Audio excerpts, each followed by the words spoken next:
Today's a big day on the Major League Baseball calendar as option decisions are due, qualifying offers need to be extended, and free agency officially opens up. That all happens at 2 p.m. And the Giants made their first big decision, a decision on Evan Longoria, and we'll get to it next.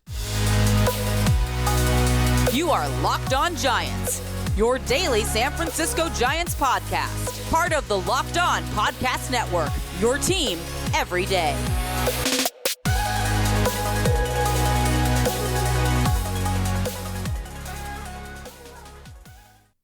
Hello and welcome to Locked On Giants, part of the Locked On Podcast Network, where it's your team every day. My name is Ben Kaspick, and on this show we provide daily episodes Monday through Friday, talking about the San Francisco Giants in a way that's data-driven and rational, but also simple, passionate, and accessible to all. I'm a former contributor for the baseball statistics and analysis websites Beyond the Box Score and Rotographs. I've been podcasting about the Giants since 2015, and I'm a lifelong fan. Thank you for making Locked On Giants your first listen every day. We're free and available wherever you get podcasts. And coming up on today's show, we have an actual decision to talk about. As I said, today is the big day at 2 p.m. And I tried to wait until 2 p.m., but I'm actually recording this a little bit before 2 p.m. But the deadline is 2 p.m. to make option decisions. The Giants had one decision to make there, and that was on Evan Longoria, and they made that decision. They also must issue qualifying offers to eligible free agents that they choose to. They must decide to issue qualifying offers to eligible free agents, and that is going to be Carlos Rodón. That's going to be an easy call. Joc Pederson, a possibility, but very unlikely, and we'll know by 2. And then the last thing is that free agency officially opens up, and some players, like with all these option decisions, are being released into free agency. We'll get into Kevin Kiermaier and his possible fit with the Giants later on. But I just wanted to discuss this decision with Longoria. So what the decision was it was a $13 million club option with a $5 million buyout. And so I've seen a lot of people saying he's not worth $13 million. It wasn't really about $13 million. It's about the difference between the $5 million and the $13 million. So $8 million. So it was an $8 million decision because the $5 million was going to him one way or the other. And so $8 million is too much for Evan Longoria. And so that is why the Giants officially, we have only Susan Slusser saying that she spoke to Longoria and that Longoria says the Giants didn't pick up the option. So we haven't had an official team announcement, but no reason to believe that's not true. So what this means is that Longoria may or may not be back, but he isn't being brought back on that option, and he will just be a free agent. And so the Giants could bring him back. There's no rule against bringing him back. The thing is, they weren't going to bring him back for $8 more million. I think if they do bring him back, it would be $1, $2, maybe $3 million, and that would be it. So that is why it was a essentially easy decision not to just pick up this option. Now, Alex Pavlovich tweeted out quotes from Farhan Zaidi yesterday when he met with the media. The GM meetings are going on. Zaidi is there. GM Pete Patella is there. New GM Pete Patella is there.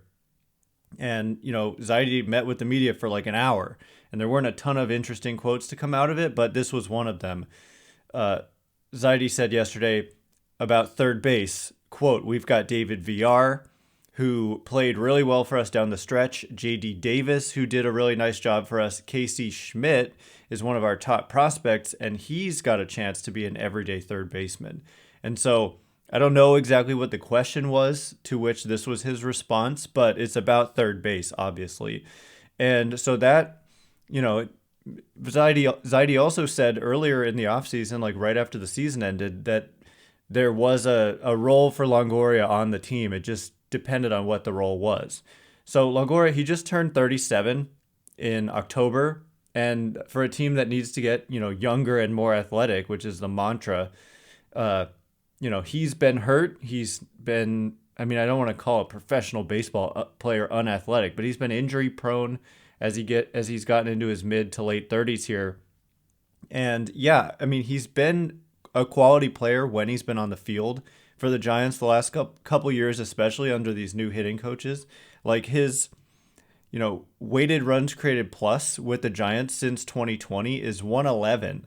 So he's been a significantly better than league average offensive player, and he's also been pretty good defensively at third base. So I could see the appeal perhaps on a small 1-year commitment, bringing him back, but also I can see them wanting to keep their options open. And when he mentions David VR, he ultimately really did play well down the stretch. And so creating an opportunity for him, and also the fact that Zaidi said JD Davis was, played really well for us down the stretch, leads you to believe that they probably will tender JD Davis a contract if it was a question.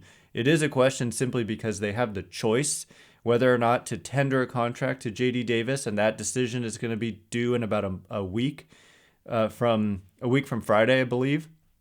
JD Davis and all their arbitration eligible players. But yeah, I mean, you've got VR, you've got Davis, and then he mentions Schmidt as well, who reached AAA by the end of the year, is known as an excellent defensive player, and hit well in high A, double A, and then made it to AAA at the end of the year. And so I could easily, for all these reasons, see them not ultimately bringing back Evan Longoria, but we won't know until he either signs with another team or he signs with the Giants. But the fact is they did not pick up the option. I think that's certainly the right call for now. And the other decisions they have to make by this 2 p.m. deadline, which as I record this is 20 minutes from now, is simply about the qualifying offer. So coming up in just a minute, we'll explain briefly what to expect there, and then turn our attention to some players, including Kevin Kiermaier, who were released into free agency. Is he a possible fit for the San Francisco Giants? We'll get to that in just a second. But before we do, did you know that over the holidays, property crimes like burglaries and package thefts spike nationally? That's why our friends at Simply Safe Home Security are offering 50% off their award-winning security system so that more families can feel safe and secure this holiday season.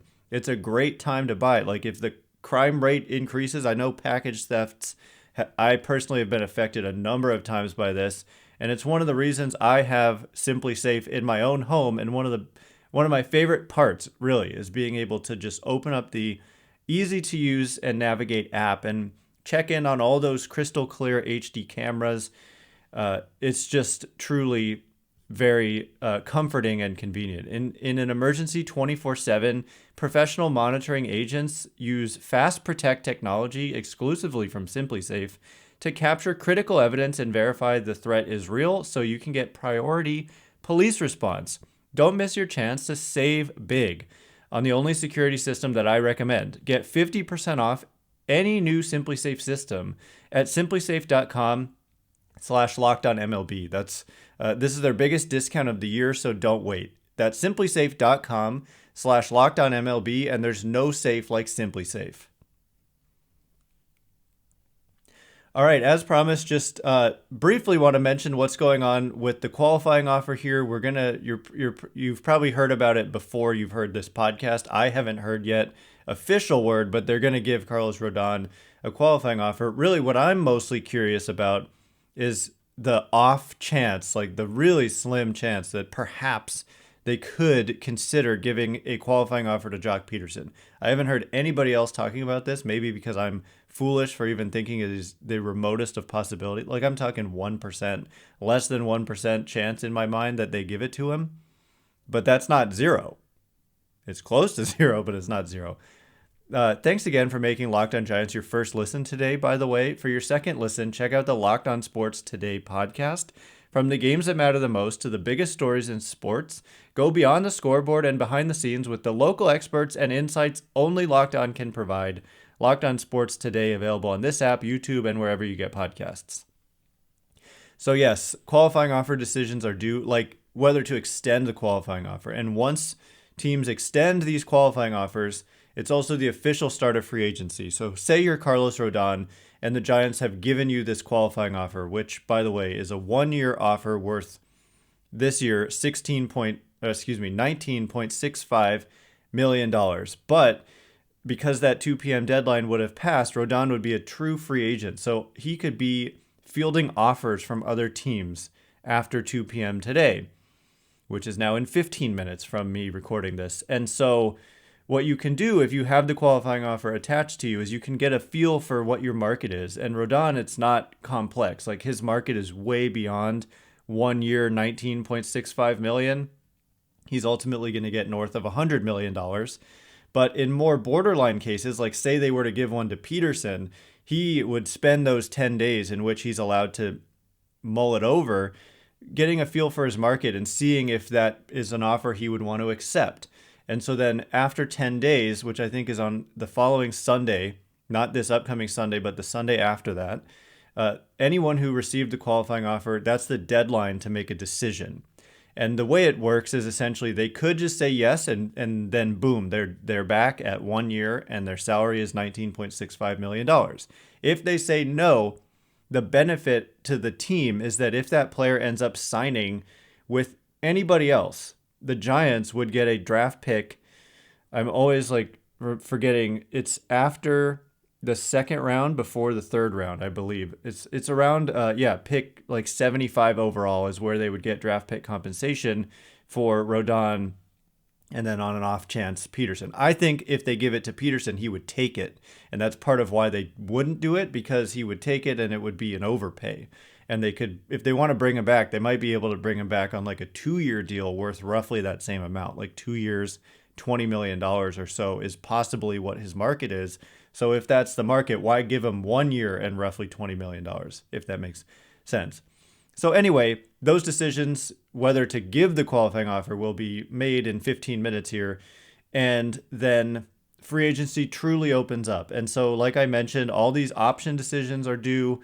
And so someone notable was just the Rays did not pick up the club option they had on him, and that's Kevin Kiermaier. And I just briefly wanted to mention, I tweeted out today that I thought that he was an intriguing player for the San Francisco Giants, potentially. And when I say intriguing, and when I say Kevin Kiermaier, I just want to be clear. I'm not saying forget Aaron Judge, we get Kevin Kiermaier. That's the solution. Not at all. Like if you have Kevin Kiermaier on your roster, it doesn't change my thinking whatsoever that they still need to bring in top tier talent and perhaps multiple top tier talent type players. Like I still think Judge, Correa, all those guys, I still think you need to bring back an ace starting pitcher, whether it's Rodón or one of these shorter term possibilities. So for Kiermaier, what he basically would do for me, and I made this point as well, that the Angels prove to us year in and year out that having just a couple of star players is not enough to be a good team. They have literally Mike Trout and Shohei Ohtani and Anthony Rendon, but Trout and Ohtani specifically, and yet they finish under 500 every year.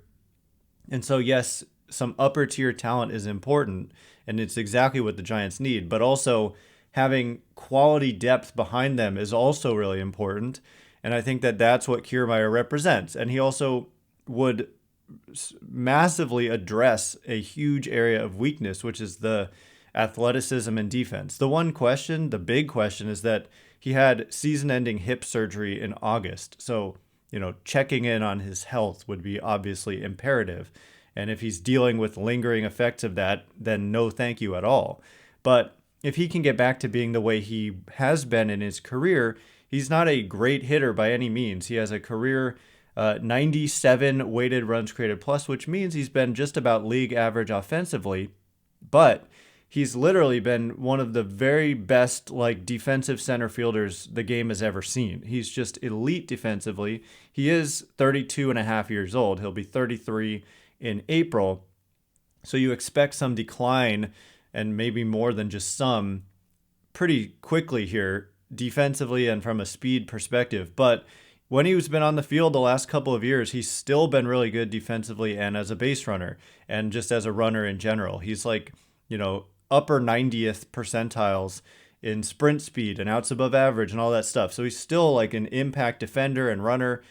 And so could you plug him into center field, have a Yastrzemski and Slater platoon at one spot, and then bring in a big bopper like Aaron Judge to play the other corner, and then also sign a shortstop or whatever like Trey Turner or Carlos Correa and have them play second base? Then you've got your up the middle defense. Say you've got Crawford at short and Trey Turner, who's super athletic and fast, also at second, and then you've got a Kiermaier in center.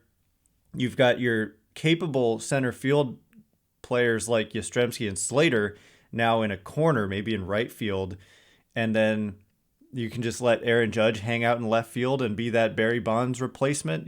Maybe this is all thinking a little big and these are best case scenarios. I'm not saying necessarily how likely those scenarios are, but the defense would be dramatically improved. Third base would still be a question, but Casey Schmidt, like Zaidi said, would be coming, and then you could have elite defense at third. Crawford is still very good. You could have really good defense at second if you picked up one of those guys I mentioned. And then in center, Kiermaier. Suddenly the defense would be in a way better spot. And so I just thought he was interesting. I've had some people respond and say that he's just like Steven Duggar or something. And the fact is, in my opinion, Kevin Kiermaier is like what everyone hoped Steven Duggar would be, but never was. And actually, if you look at Kevin Kiermaier's like wins above replacement per 600 plate appearances in his career, it's over 4, which is like an all-star level player. And for Duggar, wins above replacement per 600 plate appearances in his career, it's 0.99. So they're not at all the same.